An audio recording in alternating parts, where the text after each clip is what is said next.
નમસ્કાર, આપ જોઈ રહ્યા છો સ્પાર્ક ટુડે ન્યૂઝ।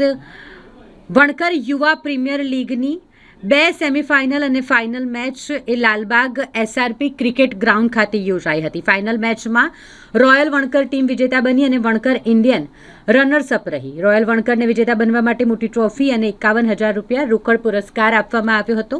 વણકર ઇન્ડિયનને પણ રનર્સઅપ રહેવા બદલ ટ્રોફી અને 31,000 રોકડ પુરસ્કાર આપવામાં આવ્યો। સાથે man of the series, best bowler, best batsman, man of the match અને ફાઇનલના તમામ વિજેતાઓને અને રનર્સઅપ ટીમના ખેલાડીઓને મેડલથી સન્માનિત કરવામાં આવ્યા। ટુર્નામેન્ટના મુખ્ય આયોજક અને શુભેચ્છક સામાજિક કાર્યકર અરુણ રાજ તથા કાંતિભાઈ રાણા અને 2000 મહાનુભાવો દ્વારા ખેલાડીઓને ટ્રોફી, એવોર્ડ્સ અને મેડલથી સન્માનિત કરવામાં આવ્યા હતા। ઓલ ગુજરાત વણકર સમાજ ક્રિકેટ ટુર્નામેન્ટનું ક્રિકેટનું આયોજન, એમાં પણ એક અલગ નવતર પ્રયોગ વણકર યુવા પ્રીમિયર લીગ, જેની અંદર આજે ઓક્શન બેઝ ટુર્નામેન્ટ કરવામાં આવી હતી। 3 દિવસથી ટુર્નામેન્ટ ચાલી રહી હતી।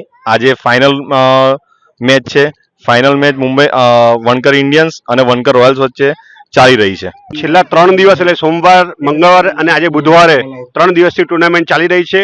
વણકર યુવા પ્રીમિયર લીગનું અમે ખૂબ જ સુંદર આયોજન કર્યું છે અમારા આયોજકો સાથે રહીને, અને 8 ઓનર્સે ટીમને પરચેસ કરી અને 170થી વધારે પ્લેયર્સે રજીસ્ટ્રેશન કરાયું, જેમાં 120 ખેલાડીઓને પરચેસ કરવામાં આવ્યા ઓક્શન પદ્ધતિથી।